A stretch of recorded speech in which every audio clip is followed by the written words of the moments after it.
Evening, everybody. Happy Thursday night. This is Kevin with the Royal We. We're starting a little bit later than we usually do. I apologize for the 10-minute delay there while I was getting some technical things here worked out. But we are live. We're going to be talking tonight about walking away from narcissistic abuse. And when I talk about walking away from narcissistic abuse, what we're really going to be talking about is getting out of the way of the consequences that narcissistically abusive people need to experience in life. We have talked already about rewarding bad behavior. We've talked about the concept of possibly even enabling narcissists by staying involved in the relationships, by catering to their needs, by giving to them out of the sense that we're doing something good and we're winning them over. We've already talked about this. Tonight, we're going to talk about the reality that it's the other side, walking away so that they experience their punishment. They experience their karma, if you will. We're going to talk about that. So I'm going to wait a few minutes before we get into that and say hi to people as they are pouring in right now. Let's go ahead and say hi to everybody. How are you guys? Thank you so much for joining tonight. Thank you for being here. Hi, Christ Castillo. The crew is here. Right on. Mrs. E, how are you? Laurencia, how are you doing? Lisa, hi there. D-Doll, thank you so much for being here. So good to see you guys. What's up, man? Consequences. Yeah, we're going to be talking about consequences. A little bit of karma. What's going on, Blue? How are you? Good evening. And Carla, how are you? John, what's going on? It's good to see all you guys here. So we're going to go ahead and get started in this lesson so we can take phone calls. By the way, guys, for those of you who are new, you can contact throughout the show. I'm going to post the phone number real quick. It's going to be right there for you. And moderators, if you can, go ahead and put the number up while we're talking. So I'll let the number scroll through, and then we're going to talk about the topic of letting go / the consequences of narcissists, getting out of the way of the consequences of the narcissist. There's the telephone number, guys. So you're welcome to contact. And we're going to first talk about this idea, this concept of walking away. Now, guys, like I said earlier, I've already talked about the idea and the concept of rewarding abusive narcissists. How do we reward abusive narcissists? Well, by staying in the relationship, by giving pieces of ourselves away, right? Despite their attacks, despite their bullying, we take the whole biblical concept if you will, of turn the other cheek, or of love your enemy and pray for those who persecute you. And we take all this stuff and we twist it to fit this different script and this narrative that makes us feel like we're being a really good person, which is we stay in abusive relationships. Even though the Bible says do not, the same Bible that says turn the other cheek, and the same Bible that says love your enemies and pray for those who persecute you. It's the same place where we also get the things that say don't throw what is holy to dogs, do not throw your pearls, your valuables before swine, lest they will trample it under their feet and turn and tear you to pieces. And obviously it's not talking about people literally throwing pearls to pigs. Who would do that? It's talking about people, you giving what's valuable to you away to people who don't understand it, appreciate it, or want it. Stop doing that. They're going to trample it. They're going to trample you. They're going to tear you to pieces. And so this is where we have to understand the difference of what's being talked about in the scriptures in the different ways. What is it to turn the other cheek? What is it to love and pray for enemies? It's not the same thing that you and I thought it was by staying in abusive relationships, right? And so that's on one side, and we've already pretty much covered that and how we can reward narcissistic abuse. And what happens is when you do reward that, when you keep giving yourself, keep giving your time, keep giving your energy into this failing shipwreck of an abusive relationship where you're getting beaten down nonstop, you actually become an enabler, and you start to enable abuse. And I know we don't like to look at it that way, but that's exactly what happens. While you're sitting there saying, well, I think I can help them, I think I can change them, what you're doing is you're enabling them. You're telling them it's okay, keep abusing me, keep hurting me. I'm not going to give up on you. I'm not going to give up on you. You're going to, right?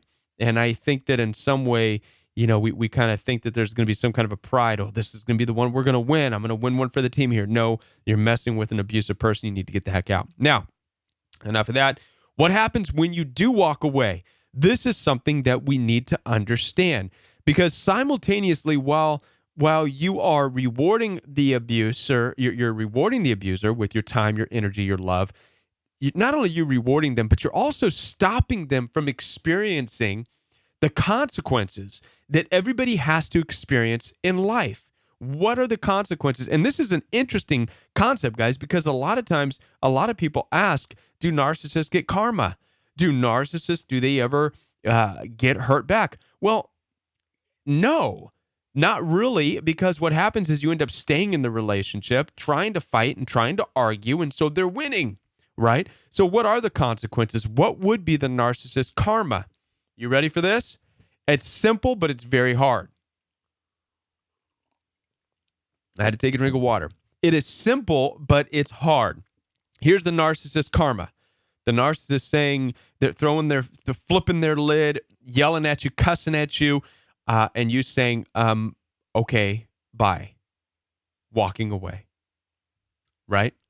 Now imagine with me. Now I want to tell you, like, it's kind of like the child that's beating up a toy, throwing a toy, because the toy's not doing what he wants it to do, right? And a parent comes and takes that toy away. What happens? Child freaks out. No, it's mine. It's mine. It's mine. Right? Same concept. And it's, in all honesty, guys, it's the exact same thing that abusive narcissists do. Remember, abusive narcissists suffer from arrested development. They're emotionally no more mature than 12-year-olds or 8-year-olds even. And so when you catch them off guard like that, because they're going to be running their mouths, well, just go. We don't want you around. I'm going to, this and that, saying this. Fine. Don't invite me over. Turn around, walk away. In essence, guys, what I'm saying is let abusive narcissists win. They want to be tough. They want to be bullies. They want to put you down. They want to call you names. They want to tell you how selfish. Say, fine, then I'll leave you alone. I'm out. Turn your back. Walk away. Okay? And as you turn your back and walk away, they're experiencing the consequence of their temper tantrum. And I don't mean just walk away as a small little consequence, like in knowing that you're going to be right back and none of this looking back and stuff like that. Literally just say, okay, you win. I'm out of here. I'll take myself out of your way. And you can go back to your temper tantrum. You can live there and leave. Don't contact them. You know what I mean? I wish, guys, I would have known this a long time ago. There were so many times in my own experience with narcissistically abusive people in my life. I remember one in particular where, and yes, it can sound kind of smart alecky, but it's very real. I was having a birthday party for my son's first birthday, and abusive narcissists thought that they were entitled to plan my son's first birthday, and I wouldn't let them. I'm planning my son's first birthday. It's my joy to do that. I'm the father. And these particular females got very offended because they wanted to do my son's first, and you know what I mean? And it's not their responsibility. I have no idea where they even got the the audacity to think that it's they have any part in planning my son's birthday party. It was ridiculous. And then to throw the fit that they threw. Anyways, they ended up coming to the party regardless. And one of the things they said when they got there, one of them just, out of hurt said, well, there's nobody even here. And I just said, I cringed. It was a cringe moment for me. And I'm like, here we go. They're going to run their mouths and say their things. But I wish I would have at that moment just said, you don't have to be here either. Right? You don't. I would rather just have me and my family and people who are loving and kind than people who are going to run their mouths. So go. I wish I just would have said that. There was another experience that I shared, and I've already shared this on YouTube in another video, but there was a Christmas where I decided to stay away from certain people, and I decided not to go on a Christmas Eve. And I was, in a way, fooled. I was told, come on over. We have a gift we want to give you. And so I showed up. And sure enough, they drug me out and then proceeded to yell, and you're doing this and you're doing that. Basically, they didn't like that I was distancing myself from them. And one of the comments that one of them made, I'll never forget it, was I started saying, listen, guys, I just want peace. I that's what I like. I don't like the cussing and the yelling. One of them flat out said, well, don't bring your God around us. Right. And at that moment, I should have just said, don't invite me over. Okay. You win. You win. Don't invite me over. I'll leave right now. Me and my God, we will leave. Turned my back and walked away. But at the moment, it caught me off guard. And so I didn't quite know what to do. You know, you don't expect to hear that. So narcissists are kind of weird. They want to fight with you, but they don't want you to go anywhere. It's like they want to hold you still so that you have to listen to them. And this is their mentality. You're going to listen to me yell at you. You are going to listen to me. And you have to be strong enough in these moments and in the future when you deal with these people with abusive narcissists to just let them win. Don't engage, don't argue, don't fight, because that's their point, is to keep you there. Just say, okay, you win. I'm out. I won't bring me and my God around. Bye.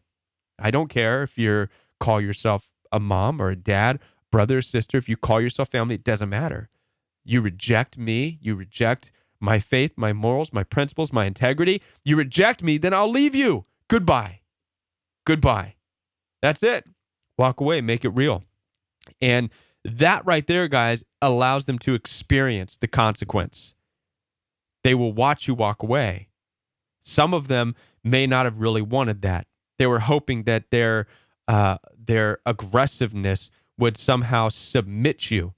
So you're showing them that it won't submit you, that rather you'll take it for face value and you'll leave. You'll give them what they want. There's a saying, be careful what you ask for, because it just might happen. This is the time where we need to show narcissists that. Be careful what you say, because it just might happen. You want it gone. You want the relationship over. You want me to be the bad person? Okay, I'll be your bad person. I won't be around you. You want to call me a selfish person? Well, okay, that's fine. See ya. All right. Anyways, guys, that is allowing them to experience the consequences. Don't rob narcissists of the consequences they deserve to see. Don't get in the way of them experiencing the loss of you when they're pushing you out anyways. Let them experience that loss. You want to know what's going to change a narcissist over time? Is when they continue to push everybody out of their life and they watch everybody they have go away. That's it. What keeps narcissists doing what they do is when you stay and fight with them and argue with them. All right. So, guys, that's what I have for that. I hope that resonates with a lot of you out there. And I want to go ahead and open up the telephone line. And it is live, guys. I'd like to hear your guys' thoughts and your guys' telephone calls right now. I want to hear your thoughts on that. What do you guys think about dealing with abusive narcissists and not standing in the way of the consequences when they want to? We got a call from New York. You're live on the Royal We. Hey, Kevin, how are you? I'm good. How are you? I'm good. I wanted to call tonight, and this subject that you mentioned about leaving the narcissist and letting them face their consequences. I just want to flip that, if I could, for a sec. Sure. Because I've been reading a little bit, and I've been researching this for years. And I finally was able to understand and accept what I was dealing with. It took me a long time, but obviously, it came, and I left. And then I'm now dealing with the after effects of what I'd been through, which was like, oh God, 7 or plus years with this person, not as married, but just as a boyfriend situation. And, I don't like to label things, but I understand CPTSD. I have a lot of those symptoms. But one of the feeds I was reading online was something, someone said, brain damage. I said, what? I'm like, brain damage? I'm like, what do you mean brain damage? And then they went to explain that, well, things that I used to be able to do, I have trouble focusing. I can't write correctly. I'm incoherent sometimes in my thoughts and I thought, I just thought I was getting older. Maybe that's something. I mean, is there any real, I wanted to ask you because you've been through it your whole life, and I'm wondering if there's any validity to this. Okay, can you repeat that? There was sometimes it seemed like your call was dropping out a bit. What's the question specifically? Okay, so one of the news feeds I was reading online, it talked about brain damage, and I said to myself, I wrote, what do you mean brain damage? I understand. Okay, brain damage for who? Brain damage for who? The person that was victimized. Okay. And they explained, well, you don't know where you're going. When you start writing, you don't write coherently, and you can't cook anymore. And I experienced this myself. I mean, I used to cook all the time. I don't even really have the capacity to do that. I don't have patience, and sometimes my words when I write, they're all mished up, and I thought maybe I'm getting older. Maybe that was it. I never put two and two together, but is there any validity to that statement? Brain damage? No. Brain damage? No. I think that there's validity to things like CPTSD, which can cause fogginess in your thought life, which can cause confusion, anxiety, panic attacks. You can develop other physical symptoms as a result of anxiety, being in these high tension, high stressful environments, right? And I'm going to be talking more about these in upcoming videos. Specifically, this weekend, I'm going to be talking about panic attacks and how to overcome panic attacks. But brain damage, no. All right, I wouldn't. I wouldn't consider. No, because I've been in this all my life, like you've said, and I was raised in abusive situations. I saw it again later in life, and it's a driving force behind what I do. And no, I don't believe I have any brain damage as a result of it. I believe I have a lot of brain fog, hurt that I'm getting over, that I've been getting over, brain fog.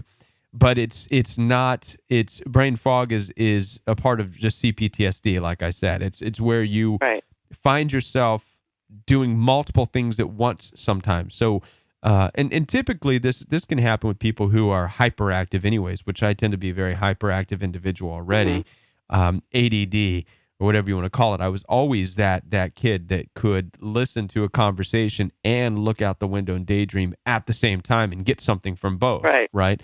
So it's not uncommon. So when I say brain fog, it's not uncommon for me to be doing something, being occupied with something, and my mind be somewhere else. Okay. So that's what I mean when I say brain fog. But no, as far as cooking, I cook all the time. As far as doing this show, I do this show all the time, and there's all kinds of technicalities that to do with this.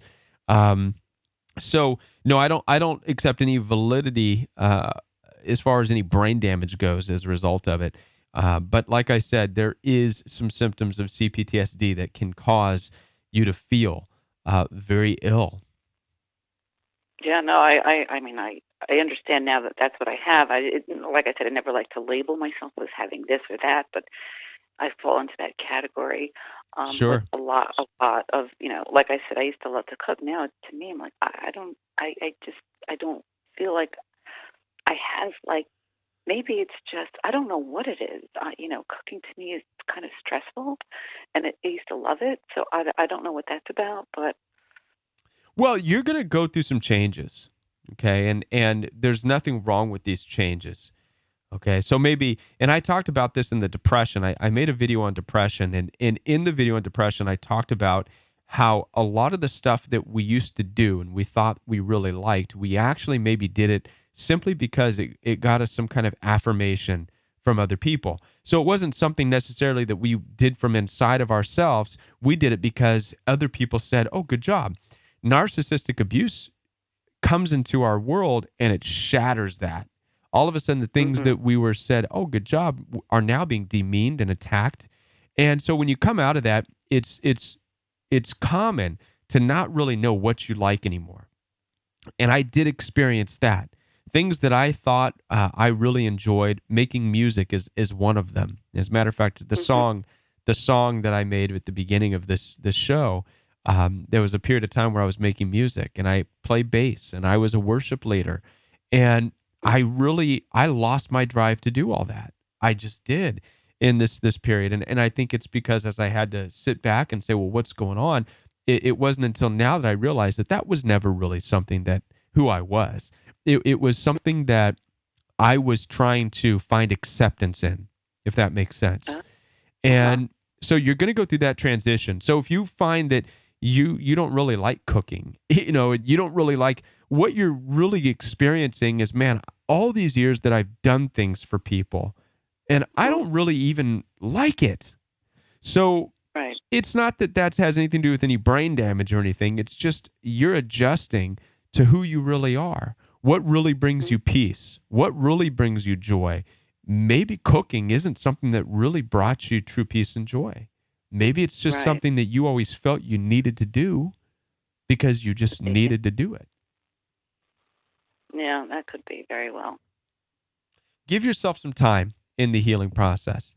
There's going to be a lot Yeah, of there's going to be a lot of changes taking place. All right. all right. All right. Well, I just wanted to ask you that. Thank you so much, and thank you for everything you do. We all appreciate you. You know Thank that. you. I know I know, and I appreciate you. Thank you for calling. Thanks. Bye. Bye.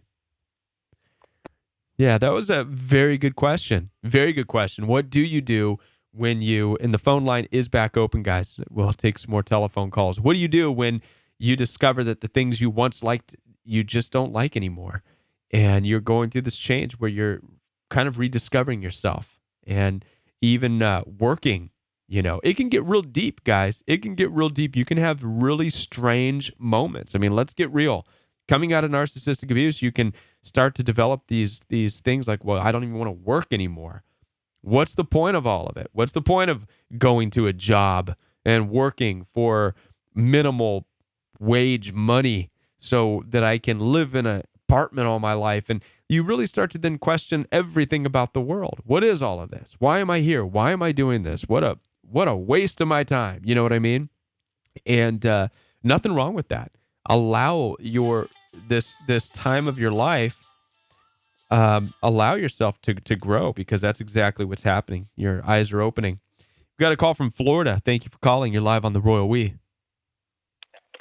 Hello. Hello. Yeah. How are you? I'm good. I'm calling because I really truly enjoy your show. Thank you. I watch a lot of the videos, and I've been dealing with a lot of narcissistic abuse in my life. Mm-hmm. It came a lot from my family, and I mean, a lot of the people that actually taught me how to be a man or how to be who I am today. It came from those people, and when they reveal themselves, or when it really hits the fan and you see who they really are, you start to question who you really are. Right. And the question was, what do you do when you realize things change? I mean, you've changed and you don't want the same things anymore. I've been dealing with a lot of that, and I spent a lot of time in solitude, and a lot of time with religion and a whole lot of things. And the truth is, I was just online right now, and I'm coming across your channel, and I see that it was live, and I don't actually have a answer to that question. I actually want to know what you could do what your advice would be, because so far, my advice to you is to roll with it. Go with it, man. Solitude. There's nothing wrong with solitude. One of the biggest fears we have is being alone.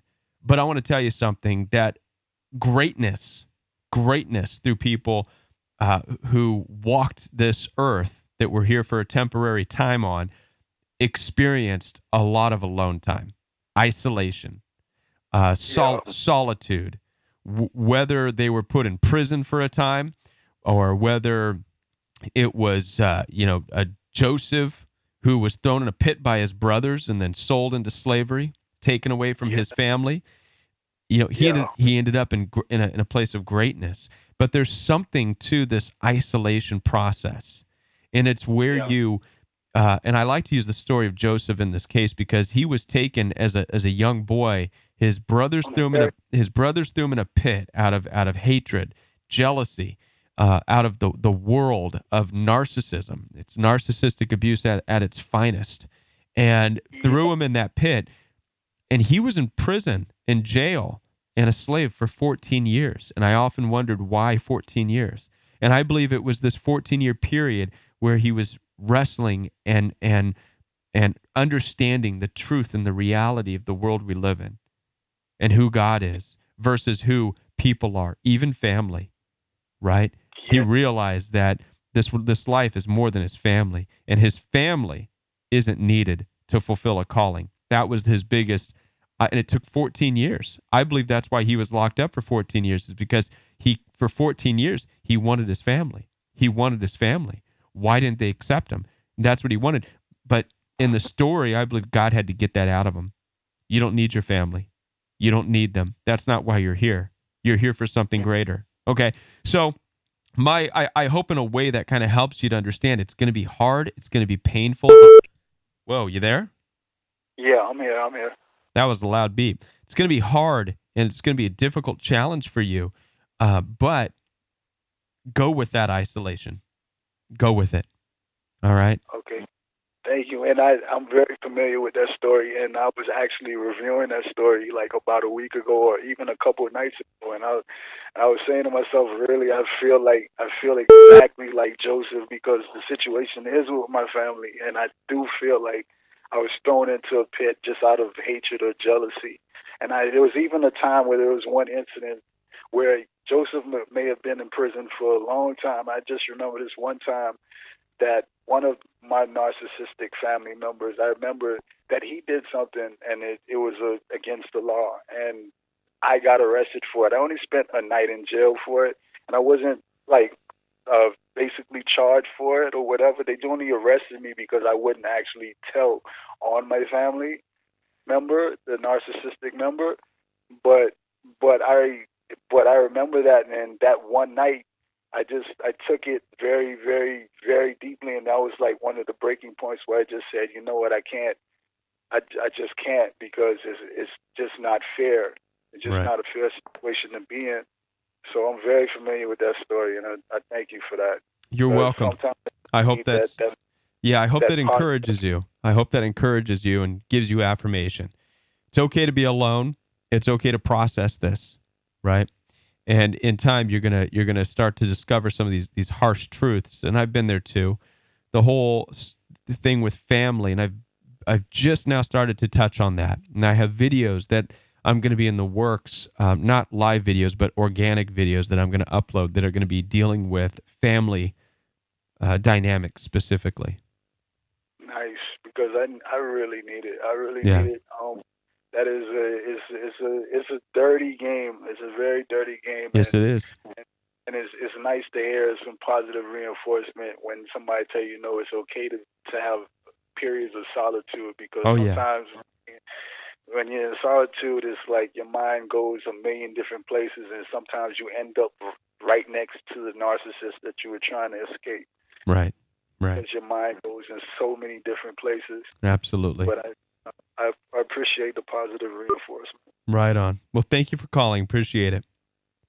Thank you. All righty. Bye. Sorry, guys, about the loud beep noises. I just about jumped out of my seat. I know that some other people did too.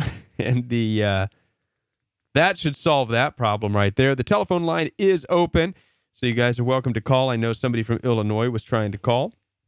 You're welcome to go ahead and try to call back. And yes, guys, I am going to be talking more about family in the future, because it's such a good and challenging topic in how to break away from family. I still get questions all the time from people. What about dealing with my mom? What about dealing with my family? How do you go no contact with family?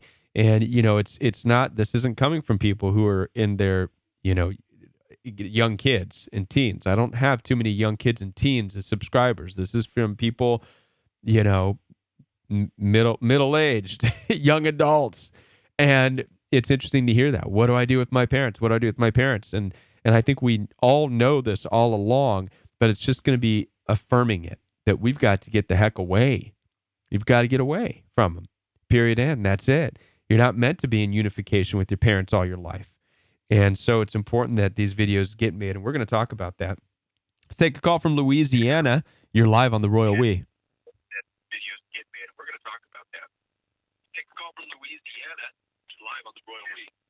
Hello. Hello. Hi, can you turn the computer down in the background? Sure. Thank you. I got to hear what I sound like through your computer. Okay, I hear you. Are you there? I'm here. Okay. You're live. What's going on? Nothing much. We have been following you for quite some time, and our story is that we are abused. You're breaking up a little bit. Is there any way you can get to a better spot?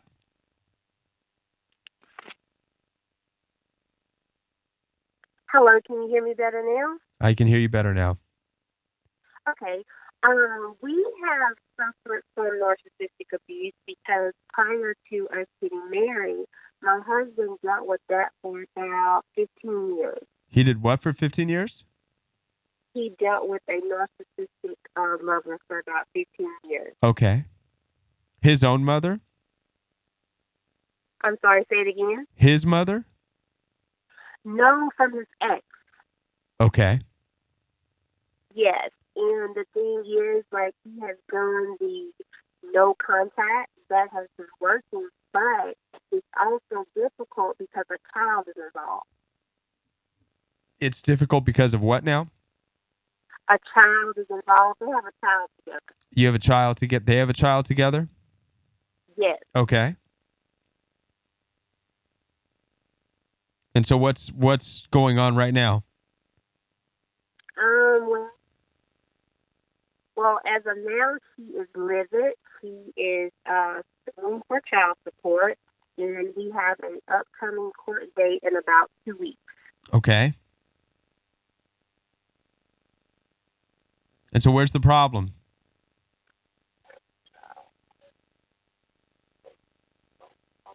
So how do we say no contact? Now, granted, there is the child involved. Well, I mean, you shouldn't have any contact at all, right? She's not a part of your life. Don't make her a part of your life. Okay. You're going to have to understand that by being involved with this guy, that you're accepting and knowing that he had this relationship and that he has this child, then you accept that that's a part of who he is. And you're just going to have to tell him, deal with it. That's it. Right? And by you being with him, you accept that that's going to be a part of your life. It just is. You know, he has a child with another person. There's going to be court proceedings. There's going to be money coming out of his account. I mean, he chose to be a father. So this is all part of it, right? And so you need to really, take a stand back and look at it. Is this what you want? Are you ready for this in a relationship? Because you can't stop it. You can't change it. You guys can't up and take the kid and disappear and any of that stuff. Life doesn't work like that, unfortunately, for some people. So Yeah. you're going to have to accept it. You're going to have to tell him just to, deal with what he has to deal with and do your best to stay out of that affair, stay out of that relationship, stay out of that dynamic. It's just not, it's not drama that you want to get yourself wrapped up in. That's awesome. Thanks so much. And like I say, we are huge supporters, and your advice has helped us tremendously. Thank you. Appreciate that. All right. Talk to you soon. All righty. Bye. It's definitely hard when you guys when you get involved in a relationship and you want to be there for somebody who has come out of another relationship. And even if they tell you that the relationship was horrible, it was an abusive narcissist that they were with, you have to understand when you get involved in this relationship with this person, you are accepting that part of that person. You're accepting that they have that, and you're almost walking. It's like you're walking into that.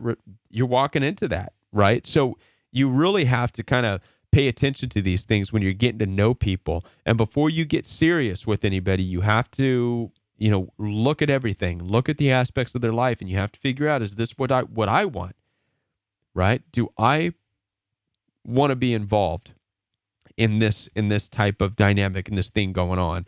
Or do I want to put everything on hold and say, whoa, you got to get a lot of stuff figured out first, right? Get your stuff figured out, and then we'll get serious, okay?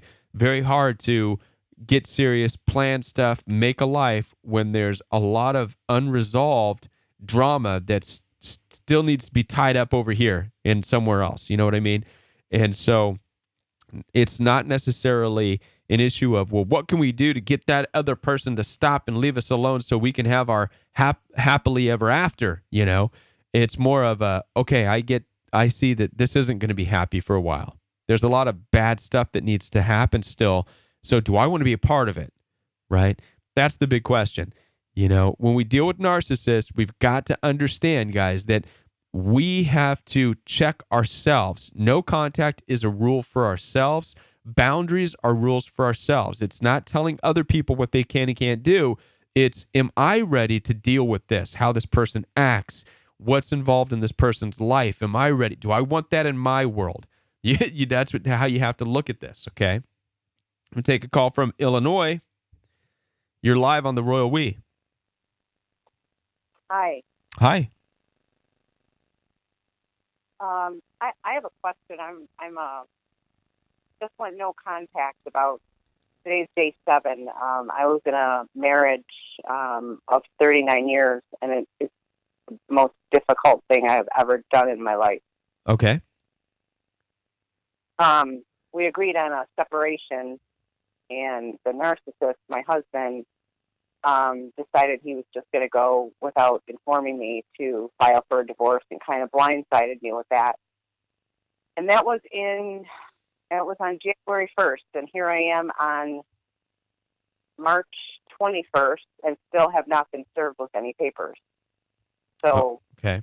Kind of the way that he's abusing me now is to dangle divorce papers, because he knows that I've never really wanted a divorce, because I take the vows that we've made in church very seriously. Well, so but what's he doing? What's he doing with those vows right now? What's that? What's he doing with the vows right now?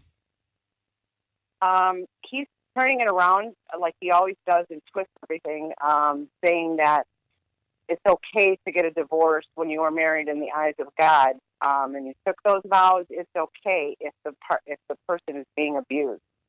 So he's twisted it around and is calling me the abuser now. So it's okay for him. Okay. He lies so constantly that he actually believes himself. It's a very scary thing. It's very scary. Okay, and so let's dig a little bit deeper. All right, let's get personal. What are some of the other things going on in your relationship? Is there been any adultery or anything like that you're aware of? Yes, there has been, probably for the past 2 years. It started with Facebook, and then he's with somebody else. Okay. He's seeing multiple women. I have adult children who have, tried to protect mom and have followed him and things like that. So, yeah. Okay, so at this point in time, though, right, you're no longer honoring vows, all right? You're using it as a crutch, okay? There is a point, and it's even written about in the scriptures that with this type of behavior, adultery, right, affairs, the marriage bed's defiled, right? It's done. It's over as far as that goes. Okay. And so you have every grounds for legal, both biblical legal and here on the earth legal grounds to divorce, to separate. Well, that's good. And so, there's lots of reasons for that, right? One, he's out doing this stuff. You don't want whatever he's getting outside to be brought into your bedroom. You don't want that. That is true. Okay. You don't want spiritually, physically. You don't want any of that stuff that's outside to be brought to you. Now you're talking about health issues, all kinds of stuff. So, I understand where you're talking about how you wanting to honor the wedding vows, but there comes a point in time where you have to know when to let it go. You have to let go of that hope, and that hope needs to be let go. Needs to go when the relationship is dead. Yes, that is a good point. That's very true, and it's a horrible to go through, because I have been groomed by him for all these years, and I literally don't know how a heroin addict feels, but I think the Lord has tied me down a couple of days. So I had no contact, but it's literally like my heart is being ripped out of me, and I don't even want to be with them. Right. It's crazy abuse Right. that happens gradually over years. Right. But I appreciate the information on the vows, because that helps me. I don't want my salvation resting on me being afraid to do a divorce, because I think he actually is not even going to follow through with the divorce. It's just another form of abuse that he's torturing me with. Exactly. And that's why, and I wanted to say that stuff because at some point you're going to have to take the initiative, because abusive narcissists will not. Why would he You are right. why would he go through the stress and the strain of going through that when he's perfectly happy doing what he's doing now, telling you whatever he needs to tell you, running around doing whatever he wants to do, keeping you on lockdown so you have no way to move on with your life? And you sound like a very, you're you're a sweet, loving person, and you're caved in. You're living in a prison, okay? And so Yeah. it's important for you, seek counseling. I'd seek some professional counseling specifically for the reason of making the difficult determination to get out of a relationship in a situation that you shouldn't be in. So I would recommend you do that. Okay. Don't just take my word for it, because I'm not one to promote, divorce. I believe that all efforts should be, exhausted. Yeah. All efforts should be exhausted. Yeah. But if what you're saying is true and that's where it's at, then it sounds to me like you've already exhausted all efforts. Okay. And, it's very difficult. But seek professional counseling to go over that stuff, right? Just one-on-one, you and the counselor. Okay. And I also recommend a program called Celebrate Recovery. It's a good program to get involved in. It's a weekly meeting. It's free, and you can be able to just share stuff that's going on and find support, because it's going to be very difficult. Yes, it is. It is already. And that's Celebrate Recovery? Yeah. There's usually one in every major city, at least. Okay. Thank you so much. I appreciate your help tonight. You're welcome. Thank you for calling. Bye-bye. Bye. All right, guys, we'll take one more phone call before we wrap up tonight. And before I forget, I do want to thank the moderators tonight. Thank you guys so much for everything that you do. Blue, thank you for being here, Blue. Thank you for welcoming and for posting all of the information for people, from websites to information to videos, all kinds of good stuff. Thank you, Blue, for everything that you do. You are a huge help and a huge support.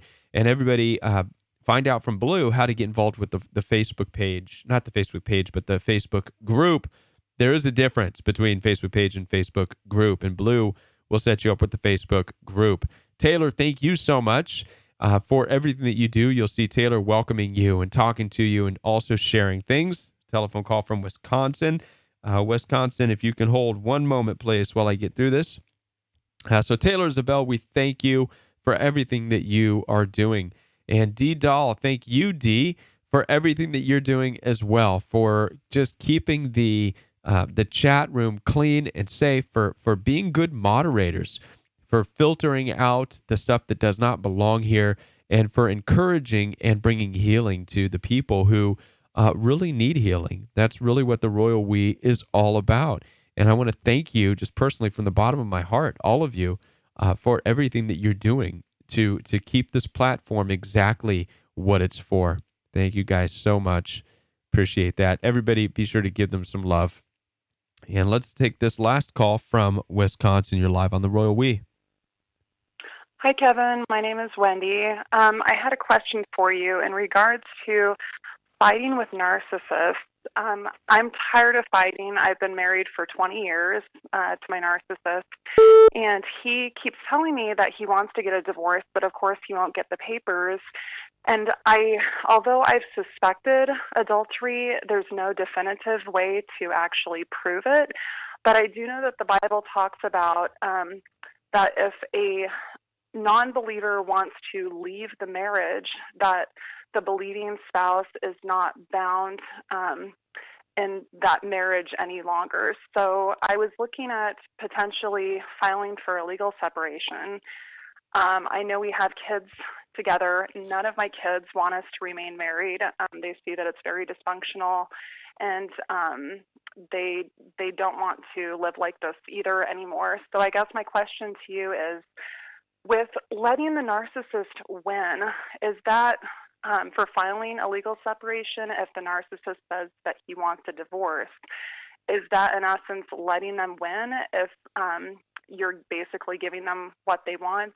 Yeah. Is the first question. Yeah. Yes. It is. And yeah. And by so winning, in regard, but it's important to understand this, right? It's important to understand this is when they win, they lose, right? When they win, they lose. You get that, right? right. So what happens when you go no contact with a narcissist who wants to win all the time, and say you just busy the kids, busy yourself, you try to stay out of sight, out of mind kind of thing, and basically give them what you think they want, which is not really hindering them for doing whatever they want? Do they just snap, or are they happy, if that is even possible with a narcissist? Or I guess what would happen if one were to do that? Sure, it's different depending on the abusive narcissist. So for many of them, one, they don't expect it. What abusive narcissists expect to happen is that you continue to just humble down, and as they would say in their own words, humble to their abuse, right? They expect you to stay put so that they can be abusive. Again, it's like the child who's trying to get a broken toy, a toy that they perceive to not work right. They hit it and beat it, but they don't want it to go anywhere. If it goes somewhere, right, they're going to freak out. And this is kind of the same situation. You finally say, okay, right, you win. I'm out of here, right? Imagine the big loving hands of your heavenly Father coming and scooping you up and taking you away now from that abusive kid, right? He's going to pout, and at first he may not care, but they can do anything. It ranges. They can do things called hoovering, where he starts texting you, calling you, trying to get to you, emailing you. And if you flat out ignore him and block him, they can get aggressive.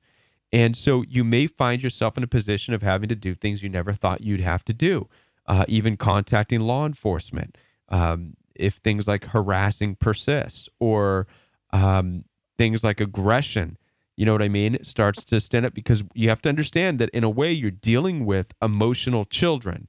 And so when we look at 5, 6, 7, 8-year-olds throwing a fit because they have a toy taken away, it's not that threatening.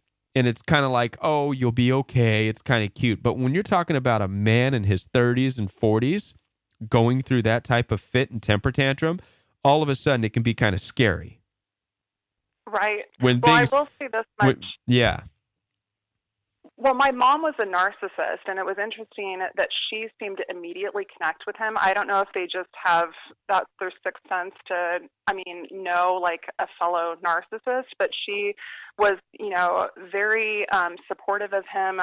We dated very short time, and then we got married. I was very young, and I know that my narcissist did say, especially within the last year, where I did start going to a support group, and I did start meeting friends that were trying to help me and get me stronger from what I was dealing with. But he did say, "You're not the person that I married." Yeah. And, I was trying to make him happy by basically distancing myself. And I guess maybe I'll never understand with the narcissist why they have such a hard time letting go. If they're very frustrated with me, and like my narcissist says, you're not the person, that I married, where I was confused and I was very insecure, and I've been going through a lot then in my life, whereas now I'm stronger and I'm standing up for myself, where I'm saying, no, this isn't normal. No one deserves to be abused. That's right. And they don't like that. All of a sudden, that's different. You're an independent, strong woman, and that's not, that's not the toy. That's not the shiny toy that just, was provided fun for him, right? Right. Now you're a bit more challenging. They don't like that. Right. All right. Well, the kids are not his good source of supply either. And I feel like he's been through the different cycles, and now he's like discarded one kid, and then like the younger one, he wants to make that his new supply because it's a younger kid, Right. I think.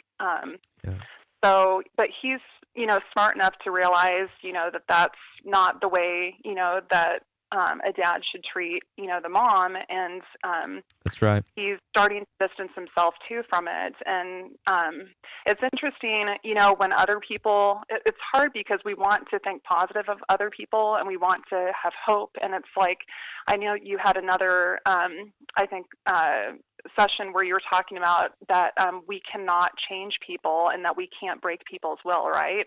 No. That everyone has their own free will. That's right. And that no matter how hard we, pray or hope or, wish for things to change, that it isn't necessarily going to change, and that that's not really our obligation to carry that burden of trying to change that person and make that other person see the way things should be. Right. Right? That's it. I like to, there's a scripture I want to share about this, and it's the scripture of Moses. I am willing to bet, and everybody knows the story of Moses. He went back to Egypt to face Pharaoh, to basically say, Pharaoh, let my people go. Let the Israeli people go. Let God's people go. And Moses was terrified, and I'm sure the entire way he was praying, okay, Lord, please change Pharaoh's heart so that he just lets people go. Right? And that's kind of like us. Just change their heart. Just change. You can do it. Just change their heart. But I think that story was for this exact message. The answer is no. God will not impose on somebody else's free will. And as a matter of fact, what that story showed to Moses and to all of us is that he may even have to harden their heart even more, depending on where they're at. And so, to think that Moses was not praying constantly, oh, please, just let Pharaoh, let him go. Please, I don't want war with this guy, or what, please, just let him go. And it didn't happen. Instead, God just told Moses, Moses, don't worry about Pharaoh, you trust me. And I think the reality is we forget that. We think that, well, if we pray hard enough for that person, they'll change. God will change them because of us. No, God doesn't do that. God will not change another person's will because of us. And so it's important that we understand that. Well, it's hard hearing other believers because I know a lot of people have come up with, well, look at what God did and, Saul, who became Paul's wife, but that was a specific purpose for a specific person. And it didn't happen. It didn't happen because of another person either. That was a one-on-one experience that Saul had with God. And that's how those situations happen. Right. Well, I'm very thankful for finding you on YouTube and for friends for coming alongside me and saying, hey, this is not, it's not an issue of, I like Italian food and he likes Asian food. This is, abuse, and no one should have to endure this. Kids should not have to see, a parent being subjected to this, because then they basically will have narcissistic traits or symptoms, right? Or they become narcissists themselves. And the best when thing, they grow up in an environment. Right. And the best thing that you can do is to show your kids, one of the things is to not fight back. Don't get trapped in that world, right? Because then you show your kids that you stay there and you create an environment of drama and fighting and hostility, and that's life. So it's important for you to be able to, with example, say this is you leave these people alone. Right? Unless you have to fight for your life, right? And I said this the other night too. I mean, obviously, if your life is in danger, then you do what you have to do. But if it's this tit for tat, let's just argue and have this little mind game. No, you show by example. You show your kids that you leave those people alone. Stay away. Don't engage with them. Don't even mess around.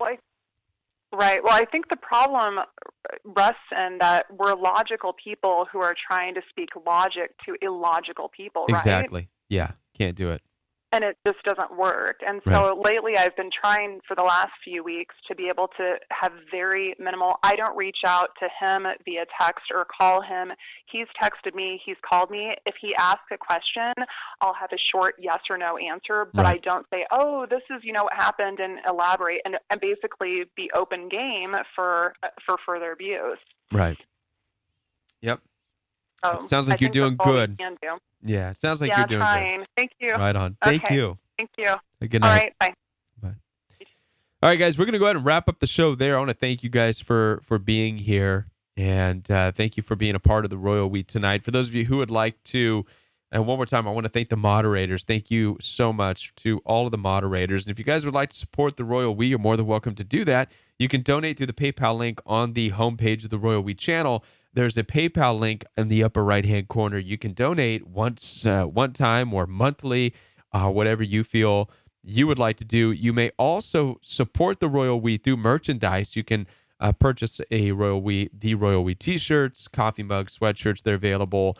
And all of this can be found in the description box below this video. So if you go down to the description box of this video, you will see links to the merchandise. So I encourage you guys to support the Royal We as we continue to grow and to invite more people and spread and to really help bring a healing and understanding to this whole thing that we are experiencing and the growth that we are experiencing here as a result, guys, of being here. So thank you again for being a part of the Royal We, guys. I want to thank you again and again and again. I'm just thanking you too much here. I know but thank you guys.